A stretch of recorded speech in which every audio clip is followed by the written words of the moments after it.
Welcome to Concept. Thousands of years ago, the scholars of ancient Alexandria already knew the Earth was a sphere. But while the shape was a settled fact, the actual size of the planet remained a complete mystery. Eratosthenes, a mathematician living in the city, set out to change that. He enlisted the help of a merchant friend, someone who spent his life navigating the vast, unmapped stretches of the Egyptian desert. This map shows the geography they were working with. While Eratosthenes stayed in the coastal hub of Alexandria, the merchant's route took him hundreds of kilometers south, deep into the inland territory of Syene. During these travels, the merchant noticed something strange. Every year on June 21st, the summer solstice, the sun in Syene reached a point at exact noon where it sat perfectly overhead. The proof was at the bottom of the local wells. On that day, the sun shines directly down the shafts, illuminating the water below without casting a single shadow on the walls. Eratosthenes knew this didn't happen in Alexandria. On that same day, at the exact same time, every vertical object in his city still cast a clear, distinct shadow. This difference in shadows meant the sun's rays were hitting the two cities at two different angles. Eratosthenes realized that if he could measure that difference, he could use the curve of the Earth itself to calculate its circumference. To make the calculation work, Eratosthenes needed a precise distance. He struck a deal with a merchant to measure the exact displacement between Alexandria and Syene, a difficult journey across the open desert. After the trek, the merchant returned with an estimate. The two cities were approximately 800 kilometers apart.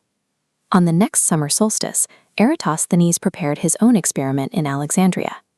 As noon approached, he set up a simple tool to capture the sun's angle. He planted a perfectly straight stick into the ground, ensuring it was positioned at a precise 90-degree angle. While there were no shadows in Syene, the stick in Alexandria cast a shadow that Eratosthenes carefully measured. He found that the angle between the stick and the sun's rays was exactly 7.2 degrees. This works because the sun is so far away that its rays hit the Earth in perfectly parallel lines. One ray goes straight down the well in Syene, while another hits the stick in Alexandria at an angle. Eratosthenes relied on a simple logic. When a straight line crosses two parallel lines, it creates matching angles at each intersection. By imagining the line of his stick extending all the way to the center of the Earth, he created a bridge between the surface and the core.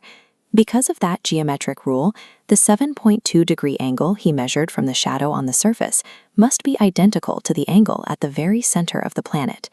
This meant that the 800 kilometers between the two cities represented a 7.2-degree slice of the entire Earth. To find the full circumference, he just had to scale that slice up. Since a circle has 360 degrees, you divide 360 by 7.2 and multiply the result by the 800-kilometer distance. Using this ratio, Eratosthenes was able to measure the entire world without ever having to leave his home city. His final result was roughly 40,000 kilometers, a number that is stunningly close to the satellite measurements we use today. However, this method only works under one specific condition. If Alexandria and Syene were separated east to west instead of north to south, the math would have failed. To capture the Earth's curvature correctly, the two locations must sit on roughly the same longitude. If they were spread out horizontally, the time of day would change the sun's position, throwing off the angle and ruining the calculation.